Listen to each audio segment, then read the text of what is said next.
Shadaqallahu wa shadaqa rasulul karim. Wa nahnu ala dhalika minasyakirin wa dzakirin. Segenap pengurus Masjid Raya Andalas yang kita muliakan, begitu juga selanjutnya pemuka masyarakat, para ustaz, bapak dan ibu hadirin wal hadirat, serta adik-adik kami peserta pesantren Ramadan, yang semoga kita semua dalam keberkahan, lindungan serta rahmat dari Allah Subhanahu wa taala. Kembali kita bersyukur kepada Allah.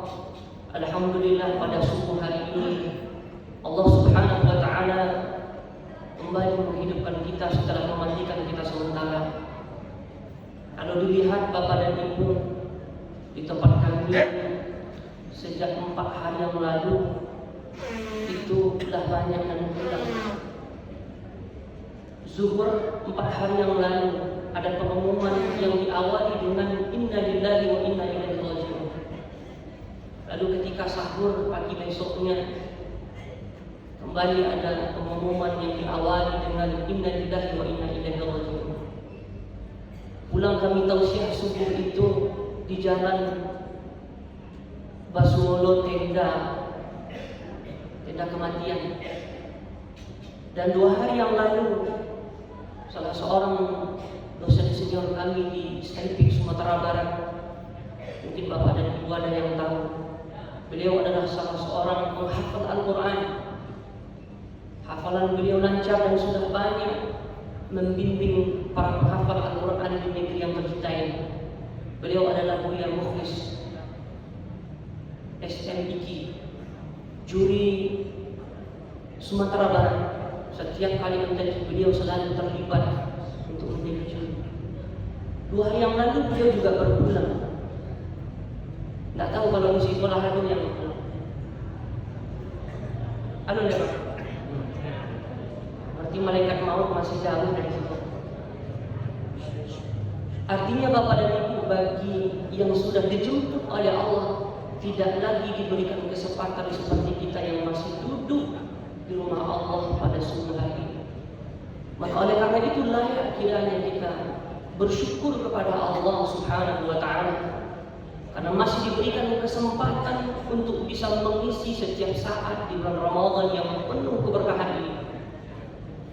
Andai kata di antara kita yang hadir ini usianya atau ajalnya sudah mendekat, maka tentu saja kita bermohon kepada Allah Subhanahu wa taala. Kalau boleh meminta, tentu saja kita selesaikan Ramadan ini sampai ke ujungnya, maka tentu lebih baik. Saya setuju Bapak dan Ibu. Barangkali tinggal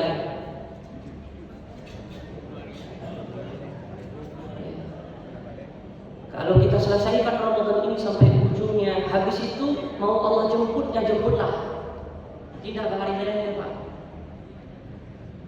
Intinya adalah semoga Allah Subhanahu wa taala tidak menjemput kita kecuali dalam keadaan fitrah. Cepat atau lambat, ya Allah, jangan Engkau pulangkan kami kecuali dalam keadaan suci. Salawat dan salam kita doakan kepada Allah semoga disampaikan kepada Rasulullah sallallahu alaihi wasallam. Bapak dan Ibu yang kami muliakan, amanah tema yang disuruh sampaikan kepada kami pada subuh hari ini adalah puasa dan kepedulian sosial. Puasa dan kepedulian sosial. Bapak dan Ibu yang dimuliakan Allah Subhanahu wa taala, ketika kita mencoba melihat secara detail tentang amal-amal kita di bulan Ramadan, puasa Ramadan ini, ternyata sangat komplit amal ini untuk mendidik kita memiliki jiwa yang peka, yang peduli terhadap sesama. Dapat dikatakan tidak ada amal yang seperti puasa Ramadan ini. Banyak hal kemudian ternyata dikaitkan dengan ibadah sosial kita itu, kepedulian. Maka ketika kita lihat dari ayat yang sering dibaca sejak awal Ramadan, bahkan sebelum bulan Ramadan sudah dinukil oleh para ustaz kita. Surah Al-Baqarah ayat 183 itu. Ya ayyuhalladzina amanu, wahai orang beriman, kutiba alaikumus syiyam, diwajibkan kepada kamu berpuasa sebagaimana diwajibkan kepada orang-orang sebelum kamu. Yang tujuannya adalah la'allakum tattaqun, agar kita meraih takwa. Dan takwa itu salah satu indikatornya adalah seberapa kita memiliki rasa terhadap sesama. Di dalam tafsirnya, Syekh Sa'id mengatakan bahwa di antara bentuk ketakwaan itu akan lahir dari annal ghina idza dhaqa alam al-ju'. Kalau orang yang punya merasakan betapa sakitnya, betapa sulitnya kelaparan itu, susah makanan itu, aujaba lahu dzalika muwasatun lil fuqara al-mu'adilin, maka merasakan kesulitan melalui berpuasa atau menahan makan dan haus itu akan menumbuhkan rasa kepedulian terhadap orang-orang yang tidak punya, yang sulit untuk mendapatkan makanan untuk bisa 3 kali makan sehari semalam. Bahkan mungkin 1 kali saja mereka susah untuk makan sehari dan semalam. Maka wahada, kata beliau, min khisal taqwa, rasa yang terbina melalui puasa, peduli, peka terhadap orang yang tidak punya itu adalah salah satu di antara bagian dari ketakwaan. Maka oleh karena itu Bapak dan Ibu yang dimuliakan Allah Subhanahu wa taala, mari kita coba lihat secara detail, ternyata banyak hal yang ternyata dikaitkan dengan ibadah sosial itu, kepedulian. Di antaranya puasa yang kita kerjakan, sebagaimana yang kita sampaikan tadi bahwa ketika kita lapar, maka di saat itulah terasa ternyata betapa kesulitan yang dirasakan oleh orang-orang yang tidak berpunya seperti kita. Hari ini Bapak dan Ibu yang dimuliakan Allah Subhanahu wa taala, mungkin di tempat kita nyaman untuk mendapatkan makanan, bahkan beribadah di bulan Ramadan. Mari kita ingat, ada saudara-saudara kita yang di sebahagian tempat yang pasca bencana mereka masih berjuang untuk pulih. Seperti saudara-saudara kita di Aceh misalnya, yang mereka belum punya rumah. Kalaupun ada tenda-tenda atau tempat-tempat pengungsian, maka terkadang belum mendapatkan sarana yang layak untuk hidup, apalagi beribadah nyaman seperti kita. Maka oleh karena itu kepedulian itu ditumbuhkan oleh bulan Ramadan, oleh puasa Ramadan. Ketika dia lahir, maka bersiaplah Bapak dan Ibu yang dimuliakan Allah Subhanahu wa taala mendapatkan buah yang besar ketika kita sudah menjemput fitrah kita di 1 Syawal nantinya. Di dalam kitab Fiqhul Manhaji al-Madzhab Asy-Syafi'i ditegaskan bahwa kana shaum khairu ma yuthiru fi nafsil aghniya dawafi al-'ataf wa rahmah wa muwasah. Sesungguhnya puasa amal yang paling terbaik yang memberikan dampak yang sangat besar kepada jiwa-jiwa orang yang berpunya untuk menumbuhkan kelemah lembutan, kasih sayang, kepedulian terhadap sesama. Belum lagi Bapak dan Ibu yang dimuliakan Allah Subhanahu wa taala, kalau kita tidak bisa berpuasa, tidak mampu lagi berpuasa, dan tidak juga berkemungkinan untuk membayar puasa itu, di antaranya orang yang sudah tua renta, maka ada fidyah yang dibayarkan. Fidyah itu juga diberikan kepada fakir dan miskin. Belum lagi ada orang yang terlanjur tidak ketahan di siang hari suami dan istri, Sudah itu terlanjur berhubungan suami dan istri di siang hari, makanya mesti membayar kafarat. Kafaratnya ada 3 yang disebutkan oleh Nabi di dalam hadis yang sahih. 2 di antaranya itu berkaitan dengan ibadah sosial. Memerdekakan budak, itu ibadah sosial, kepedulian. Lalu memberi makan fakir miskin sebanyak 60 orang,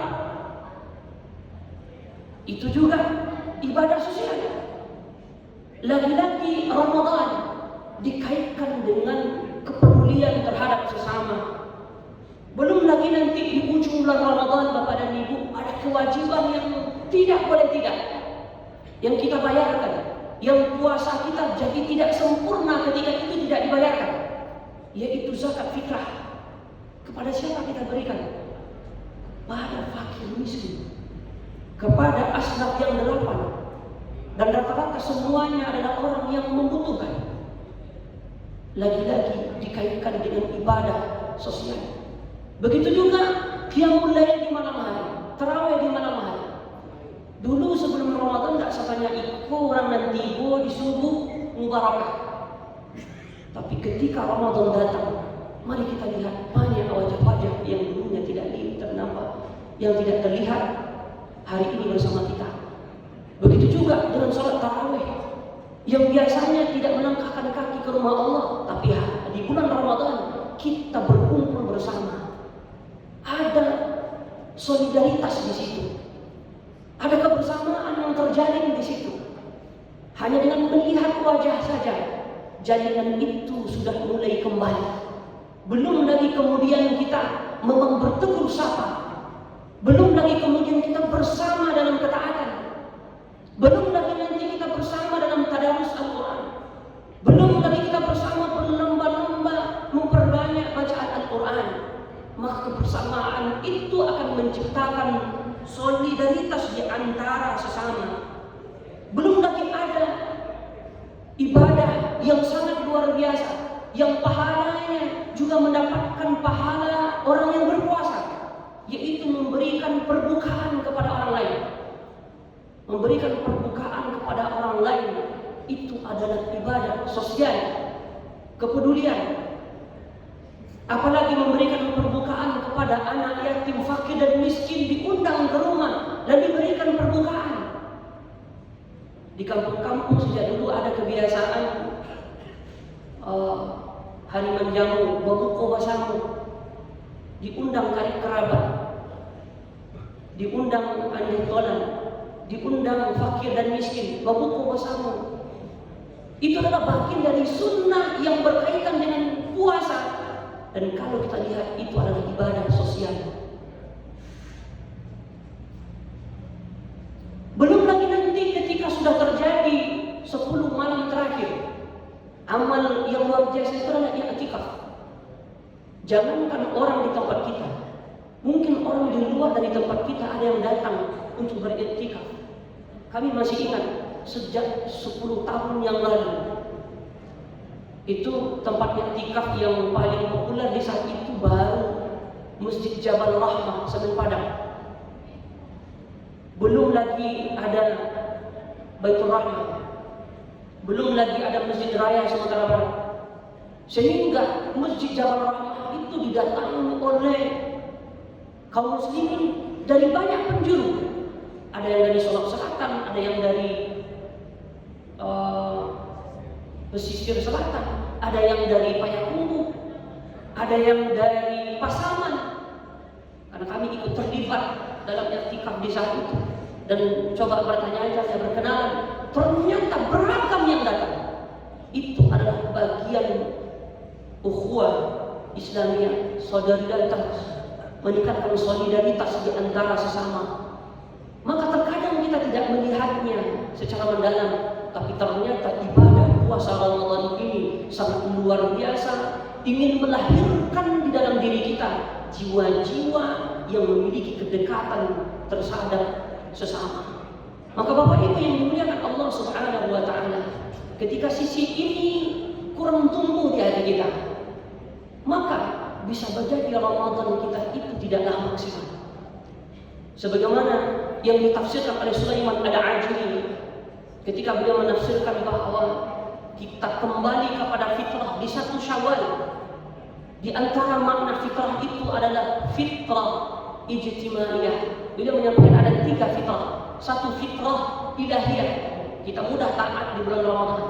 Yang kedua, fitrah tahiriyah, kita kembali suci seperti bayi yang baru dilahirkan di 1 Syawal itu. Tapi ada yang ketiga, yang hendaknya kita kembali kepada fitrah itu melalui ibadah-ibadah Ramadan kita yang kita maknai secara mendalam, yaitu fitrah ijtimaiyah, fitrah hidup sosial, fitrah hidup bergantung kepada sesama. Bapak dan Ibu, laita kana ketika dalam rahim ibu kita. Ada bapak dan ibu, laita kana ketika awak dalam rahim ibu awak dulu. Sama benar tekanan. Di dalam rahim ibu kita itu bapak dan ibu, kita mendapatkan asupan dari ibu kita tidak secara langsung. Tapi ada kakak namanya, kalau di bahasa kampung kami kakak. Kalau bahasa medisnya plasenta. Janin itu mendapatkan asupan melalui plasenta. Bahkan tidak langsung dari ibu. Seolah-olah Allah sejak di dalam rahim kita mengajarkan kepada kita bahwa kita itu adalah makhluk sosial. Kita itu bergantung kepada sesama. Maka oleh karena itu, hubungan antara sesama itu diistilahkan dalam agama kita adalah silaturahmi. Silaturahim. Silah itu adalah tali. Rahim itu adalah tali. Tali itulah yang menghubungkan antara ibunya dengan plasenta lalu ke janin. Ketika tali itu bermasalah, maka janin tidak akan bisa tumbuh dengan baik. Bahkan mungkin dia sudah mati dalam rahim. Maka bapak dan ibu yang dimuliakan Allah Subhanahu wa Ta'ala, ketika hubungan kita tidak baik-baik saja dengan mungkin saudara kita sendiri, mungkin dengan ibu ayah kita sendiri, mungkin dengan tetangga kita sendiri, sebenarnya jiwa kita di saat itu sedang bermasalah. Kalau tidak percaya bapak dan ibu, ketika awak sedang bermasalah itu, periksalah ke psikolog jiwa kita.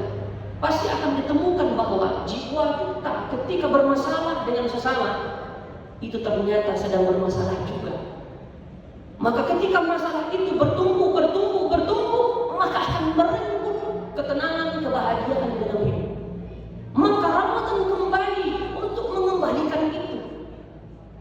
Bagaimana hubungan yang selama ini mungkin karena dunia kita, karena pilihan tidak sama, akhirnya cekcok. Karena harta, hari ini tidak sedikit orang ketika ayahnya masih hidup, ibunya meninggal, salah satu dari orang tuanya masih ada ya gak aman-aman. Tapi ketika sudah meninggal dua-duanya, sudah mulai bersiarah juara. Hari ini kasus yang terbanyak orang tidak berbaikan, di antaranya yang disebabkan oleh persoalan harta, bagi-bagi harta. Karena harta, karena kepentingan kita berjauhan, maka Ramadan ingin mengembalikan itu. Bahkan sejak jauh-jauh hari sebelum bulan Ramadan, sebelum malam nisfu Sya'ban, baginda Nabi SAW sudah mengingatkan kita terhadap hal itu. Karena ampunan itu bergantung kepada baiknya atau tidak kita dengan sesama. Apa kata Nabi dalam hadis yang sahih riwayat Imam Ahmad? Innallaha la yattali'u fi lailatin nisfi min Sya'ban. Sesungguhnya Allah melihat kita berbeda malam nisfu Sya'ban, malam kali mubalah di bulan Sya'ban. Dan itu berlaku sejak terbenamnya matahari tanggal 14 sampai terbitnya matahari di tanggal 15-nya. Allah melihat kita selagi beribadah di malam itu, maka fayaghfiru li jami'il khalqi, maka diampuni dosa-dosa kita. Tetapi tidak untuk dua orang. Meskipun dia beribadah di malam hari itu, tetapi dia tergolong kepada dua ini, maka dia terhijab dari ampunan Allah Subhanahu wa Ta'ala. Siapa mereka? Yang pertama, musyrikin, orang mukmin tapi syirik. Yang kedua, au musyahidin, orang mukmin tapi rela membiarkan hubungan yang tidak baik terhadap sesama. Hubungan yang tidak baik yang dibiarkan itu ternyata menjadi penghalang kita diampuni oleh Allah Subhanahu wa taala. Nabi berpesan, jangankan dibiarkan itu sampai bulan Ramadan, sampai nisfu Sya'ban saja jangan dibiarkan. Ketika sampai bulan Ramadan dia masih ada, maka biarlah momen-momen 10 hari pertama itu kita masih terbelenggu, masih terancam. Masih ada waktu kita untuk membereskan itu. Ramadan ingin mengembalikan kita agar kita menjadi pribadi yang berbaikan dengan sesama. Ingat bahwa ketika satu saja permasalahan yang dibiarkan, itu berarti silaturahmi, hubungan atau tali yang menghubungkan kita dulu di dalam rahim ibu kita, dari plasenta kepada kita, itu bermasalah. Satu saja masalah itu akan membuat kita tidak tumbuh dengan baik dan benar, maka jiwa kita sedang bermasalah. Maka mari Bapak dan Ibu yang dimuliakan Allah Subhanahu wa taala, kita dalami ibadah-ibadah Ramadan ini untuk kemudian kita kembali kepada fitrah kita, menjadi insan yang menyadari bahwa saya adalah makhluk sosial yang harus berbaikan dengan sesama, peduli terhadap sesama. Mudah-mudahan kita kembali di 1 Syawal dan kita jauh fitrah kita. Mudah-mudahan, amin amin ya rabbal alamin. Fa'tabiru ila al-aqsar la'allakum turhamun. Subhanallahumma wa bihamdika asyhadu an la ilaha illa anta astaghfiruka wa atubu ilaik. Wassalamu alaikum warahmatullahi